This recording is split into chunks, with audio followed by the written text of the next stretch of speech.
Assalamualaikum warahmatullahi wabarakatuh. Kembali lagi bersama saya di channel Umat Desain. Apa kabar teman-teman semuanya ya?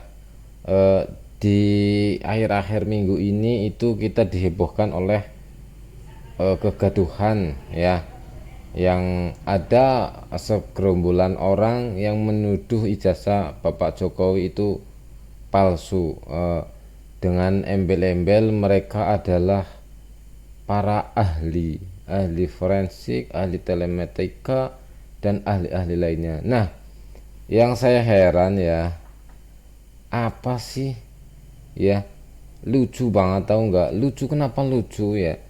Karena sebenarnya kalau misal ya mereka menggembar-gemborkan ijazah Jokowi palsu itu, pastilah dari dulu itu pasti akan ketahuan oleh KPU, oleh sekolahan pun akan mengatakan tidak. Ini kan pejabat publik yang pastinya orang akan tahu silsilahnya, dan yang pasti orang akan mencari juga silsilahnya. Kayak Bapak Jokowi dulu itu menjabat jadi wali kota, pastilah ya KPU sudah mencari tahu, sudah mencari informasi apakah betul Bapak Jokowi sekolah di SMA tersebut, dan sekolah S1-nya juga sudah dikonfirmasi. Kalau sekarang mengatakan ijazah Bapak Jokowi palsu, itu sama saja menganggap ya, bukan menganggap, sama saja menilai KPU itu lemah, dan dia tuh tidak, mereka itu tidak menghargai para universitas, para sekolahan yang sudah benar mengakui ijazah Jokowi itu palsu. Nah, ini yang bertanyakan akal mereka sehat. Nah, kita lihat saja ya, dengan argumen-argumen para pakar yang beneran, ini yang beneran ya, bukan para pakar yang abal-abal mungkin, tapi yang ini beneran ya, para pakar ahli hukum dan ahli forensik yang beneran. Oke, kita dengarkan bagaimana pendapatnya beliau semua. Forensik dokumen ini apa-apa saja yang dibutuhkan? Ya, yang pertama itu perlu kevalidan tentang objek eviden atau barang buktinya. Nah, kita ketahui ya bahwa kasus yang sedang ramai ini adalah masalah ijazah. Oke. Nah, Ya, ijazah ini bentuk dalam bidang dalam fisik dokumen atau base paper dokumen. Sedangkan yang ramai di luar adalah elektronik dokumen. ya, Karena dalam forensik dokumen itu ada tiga hal dokumen. Yang pertama adalah dokumen secara fisik atau base paper atau tiga dimensi yang kita pegang, kita sentuh. Yang kedua adalah elektronik dokumen, yang dimana dokumen itu hasil dari foto atau scan. Yang ketiga adalah tentang digital dokumen, yang dimana dokumen itu dienkripsi atau decoding, yang nanti berubah menjadi barcode. Ya. Yang di sini sedang ramai adalah tentang masalah kevalitan atau derajat dari barang bukti. ya. Bahwa yang dipermasalahkan adalah barang bukti fisik dokumen, bukan elektronik dokumen. Ya. Nah, inilah menjadi derajat objek pemeriksaan dari teman-teman yang ramai itu menjadi rendah. Nah, ya kan, derajatnya sudah rendah. Ya, kita tahu lah ya, mereka meneliti sesuatu yang bukan dari asalnya, sesuatu yang bukan asli, kok diteliti. Itu heran saya mah ya. Kalau ada orang yang pro dengan mereka, saya tanyakan akal sehatnya di mana. Ya, pertama, mereka bukan meneliti yang asli. Tuh, mereka bukan meneliti yang asli. Mereka hanya meneliti yang beredar di sosial media. Meskipun eh, yang memposting itu mengatakan asli, bukan asli mengatakan asli ya, menulis asli, tapi kan harusnya kalau mau meneliti itu harus yang asli, jangan yang beredar di sosial media. Nah, itu yang lucu. Nah, makanya tadi dikatakan derajatnya itu rendah. Memang benar. Nah, kok ada orang yang mendukungnya yang patut dipertanyakan. itu sangat-sangat patut dipertanyakan. Nah, itu yang pertama ya. Yang kedua, setelah ini heboh, setelah Bapak Jokowi melaporkan, Bapak RS ini mengatakan, oh jangan jangan, malah menuduh orang yang menyebarkan foto yang pertama lah yang membuat hoax. Nah, ini kan lucu. Sebenarnya gini, gampang saja. Yang menyebarkan foto itu hanya menuliskan asli.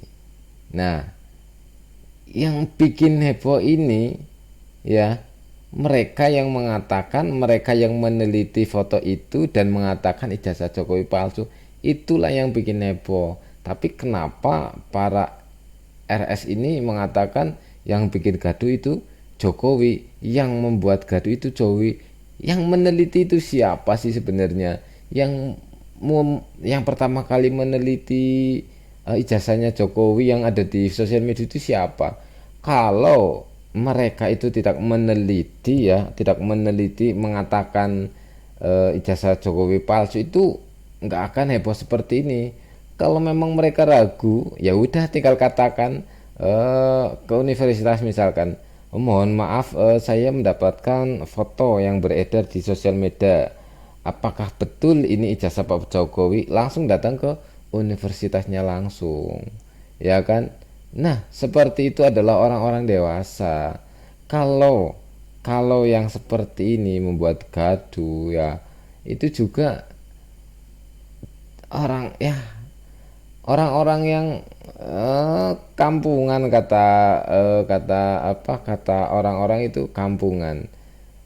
Belum tahu yang asli kok sudah menuduh ijazahnya palsu. Nah, ini kan lucu ya.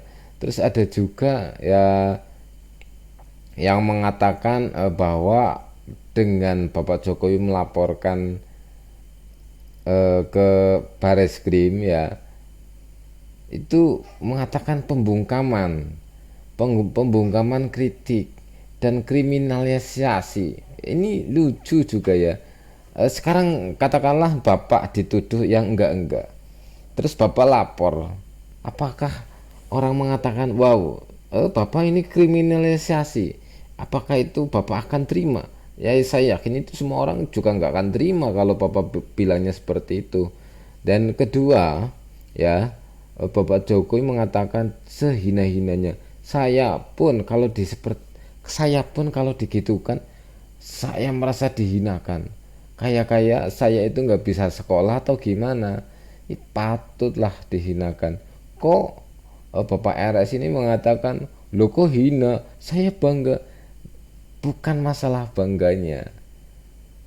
Orang-orang yang sekolah di UGM itu mereka bangga, tapi Bapak Jokowi ini dikatakan ijazahnya palsu, itulah yang membuat terhina-hina, Mas Bro ya. Kita lanjutkan lagi saja deh, pakar hukum ini, pakar hukum yang beneran ya, bukan yang abal-abal ya, yang pakar forensik yang beneran, bukan yang abal-abal ini. Pertama. Oke. Yang kedua, tentang masalah arti dari saksi ahli. Saksi adalah yang berada di sana, yang melihat dan dia mendengar. Berarti dia memegang dokumen tersebut. Wow. Sedangkan dokumen yang diperiksa oleh 3 ahli itu, dia apakah sudah memegang, Nah, tuh. sudah menyentuh. Ya, Dan ini itu perlu tuh. dari Benar. teman-teman penyidik mempertanyakan di BAP atau di pengadilan oleh hakim. Apakah 3 ahli tersebut Kena tuh pasti. telah memegang, telah menyentuh, atau melihat dokumen dipermasalahkan. Nah, sedangkan yang sekarang yang rame adalah objek evidennya sangat rendah, yaitu elektronik ke dokumen, bukan ya. objeknya. Ya, seperti Oke, itu.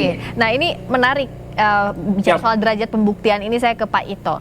Kan sekarang Bareskrim sedang melakukan uji laboratorium forensik terhadap ijazah yang Tuh, dibawa Mas oleh Pak RS itu Jokowi, yang katanya disebut Pak primary Jokowi bahwa ini adalah ijazah primary aslinya, silahkan evidence. Ah, diuji itu tuh forensik. apaan Nah, tuh ya? dalam uji laboratorium forensik yang dilakukan oleh Polri, ini apa saja tahapan-tahapannya Pak? Dan apakah source-nya itu atau sumbernya itu harus dokumen yang dibawa oleh pihak pelapor dalam hal ini? Atau bisa dibandingkan dengan yang terlapor? Ya, baik Mbak Friska. yang pertama perlu kita pahami dulu, Oke, yang dengarkan sedang ya. dilakukan oleh Nih, teman-teman di Komjen Bareskrim Purnomo ini Ito adalah Sumardi, Kepala menerima Bareskrim, laporan dugaan periode ya, Ya. dugaan 2009, ada periode ijazah palsu 2009 dari nih. Bapak Joko Widodo. Kalau bicara ijazah palsu, tentu harus ada pembanding mana ijazah aslinya. Nah, Apakah yang diberikan oleh pelapor itu adalah asli atau bukan? Ya. Kemudian dalam proses penyidikan yang dilakukan oleh Bareskrim atau teman-teman Bareskrim ini nih, baru dalam proses penyelidikan Ya. kakek untuk yang kita katanya mencari kemarin alat bukti, karena dalam ketabrak penyidikan tuh. itu kan yang dicari adalah alat bukti ya. Ya, Kalau hasil penyelidikan melalui uji laboratorium forensik yang sebagaimana dikatakan Pak Hendro itu tidak identik, maka otomatis penyelidikan itu gugur. Dan ini tentu menjadi satu konsekuensi sanksi bagi orang yang melaporkan. Ya. Apakah itu fitnah, pencemaran nama baik, atau menyebar berita bohong melalui media, ya. Sehingga ini memang ada satu proses. nah, kena tuh teman-teman, kena ya. Hati-hati tuh yang oh tuh ngotot banget itu. Wah, Kantung Joko ya, itu siap-siap Anda ya, siap-siap. Jangan merasa tuh, jangan terlalu berlebihan lah, nggak baik. Cari dulu faktanya, kalau sudah suatu kenyataan baru tuh koar-koar ya. Nih, dengerin, ada penyimpangan nama baik kalau kayak gitu. Yang harus dijalani melalui proses penyelidikan. Jadi yang dilakukan oleh teman-teman di Barreskrim adalah bagaimana dari pihak yang dilaporkan itu menyampaikan ijazah aslinya, kemudian dari pihak yang melaporkan apakah yang dilaporkan itu adalah dalam bentuk ijazah asli atau mungkin kopi atau mungkin mengambil dari sumber-sumber lain. Nah, Sehingga ini nanti akan harus dibuktikan oleh teman-teman di Barreskrim apakah Siap. betul-betul memenuhi unsur bahwa ijazah aslinya itu adalah memang palsu atau tidak. Jadi kalau dikatakan palsu, bagaimana menyatakan itu palsu palsu kalau atau tidaknya ya. kalau yang dilakukan penyelidikan di laboratorium forensik ini itu tidak aslinya, demikian, Mbak. Oke, nah karena kan sekarang ini yang sedang dibawa, yang sedang diperiksa di laboratorium forensik adalah ijazah yang dibawa oleh Pak Jokowi. Dalam hal ini Pak Jokowi adalah pihak pelapor terhadap dugaan pencemaran nama baik, fitnah, Roy Suryo CS sebagai terlapor. Nah, apakah yang selama ini digadang-gadang oleh pihak terlapor sebagai bukti yang menurut mereka itu klaimnya asli, itu juga perlu dibandingkan dalam uji laboratorium forensik atau fokus pada ijazah yang dibawa secara fisik oleh Pak Jokowi, Pak Ito?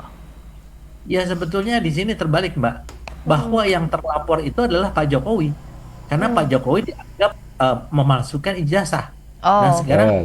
Jokowi itu dengan memberikan ijazah aslinya kepada penyidik, ini adalah penyidik untuk bahan melakukan uji laboratorium forensik terhadap ijazah itu. Apakah betul yang selama ini sinyalemen yang disampaikan oleh pelapor ya bahwa Pak Jokowi memalsukan ijazah itu benar atau tidak? Nah, ini memang kalau masalah pasal pemalsuan tentu harus ada aslinya kan. oke. Kalau tidak aslinya bagaimana kita mengatakan itu pemalsuan? Nah, tadi dikatakan Pak Hendro betul, objeknya dari mana didapatkan? Bagaimana kita mau menyelidiki itu palsu atau tidak kalau objeknya itu adalah tidak sama? Jadi objeknya harus sama. Demikian, Mbak. Nah, iya, karena artinya kan kasus ini tuh ada soal pemalsuan yang ditudingkan secara lisan oleh pihak yang saat ini jadi terlapor oleh Pak Jokowi yang dilaporkan dalam kasus pencemaran nama baik dan fitnah. Tapi yang tadi dijelaskan Pak itu artinya terlapor dalam kasus yang menuding bahwa ijazah yang dimiliki Pak Jokowi itu bukan yang asli, begitu ya, Pak Ito ya, untuk Ya, kita betul. menyederhanakan ya.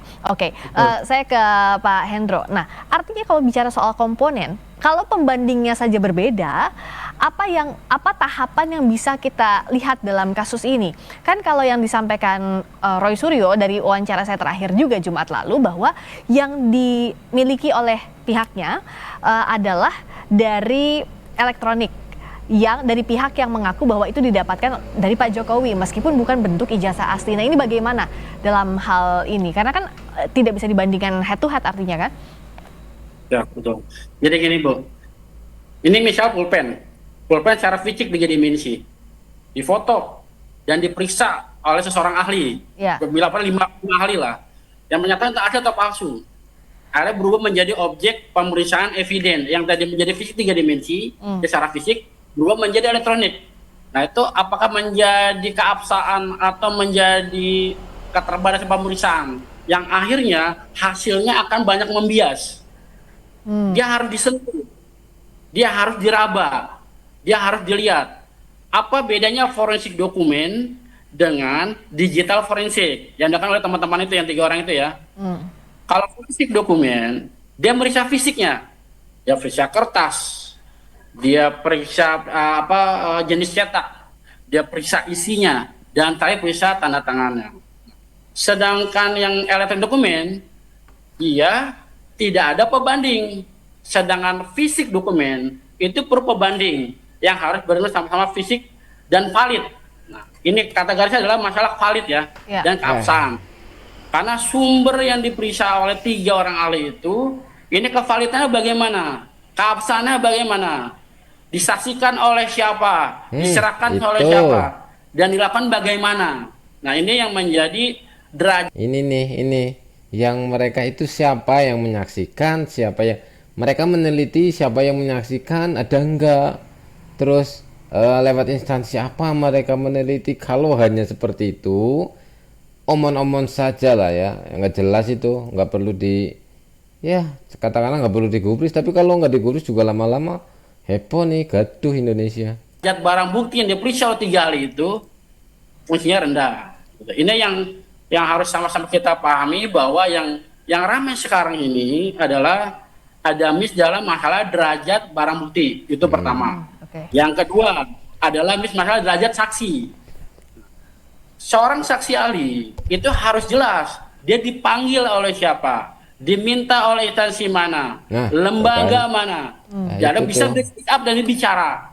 Ini tidak diminta, tidak ditunjuk, Hah? ya, tidak secara hukum, tapi bicara. Lah inilah yang saya lihat apa yang namanya. Oh, tidak diminta, tidak ditunjuk, tapi berbicara ini yang bikin gaduh ini. Informasi belum matang, akhirnya bunyi kemana-mana, yang akhirnya apa? Konsumsi masyarakat ini menjadi negatif, Ya. dan bisa berkait apa? Analisis hukum bisa tumbuh.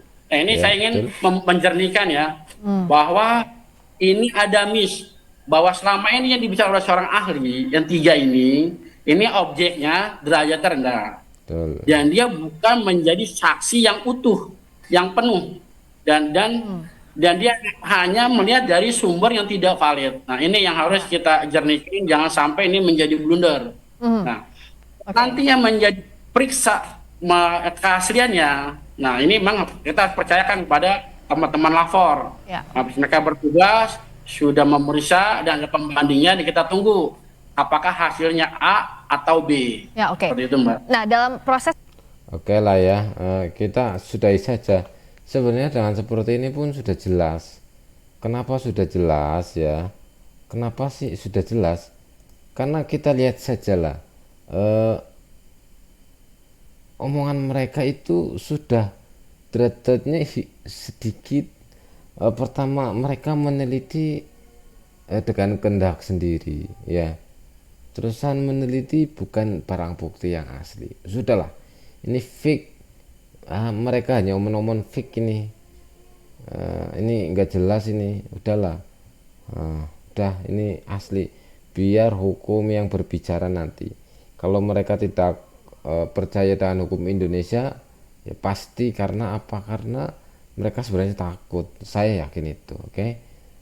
Buat teman-teman, jangan terlalu mengikuti banget kegaduhan ini. Kita fokus dengan masa depan kita masing-masing saja, ya. Jangan ikut-ikutan, pokoknya jangan ikut-ikutan. Mending kita fokus dengan masa depan kita sendiri. Besok kerja yang usaha, terus bergiat berusaha gimana menaikkan omset. Udah, jangan mikir ijazah. Apalagi ya, dunia global ini sedang carut marut ya. Kayak yang sekarang lagi jadi berita, Indonesia perang India perang dengan Pakistan. Wah, itu pasti akan berdampak kepada kita semua, negara kita semua, karena ini kita bukan hidup sendiri, kita itu hidup berdampingan. Jadi kita fokus saja yang di komen-komen, udah jangan komen-komen yang enggak lah, kita itu nggak tahu apa-apa, jangan komen yang enggak ya. Jangan merasa diri kita itu paling tahu, paling benar. Oke, assalamualaikum warahmatullahi wabarakatuh. Jangan lupa like, subscribe channel ini, karena channel ini sebenarnya itu adalah pengajian. Oke, cari saja video-video yang saya karena saya ngereaction tentang ijazah ini hanya untuk selingan lah ya. Kalau mau lihat udah video-video saya yang di belakang-belakang tuh yang isinya pengajian-pengajian dan akan membuat kita itu menjadi lebih baik. Oke, terima kasih. Assalamualaikum warahmatullahi wabarakatuh.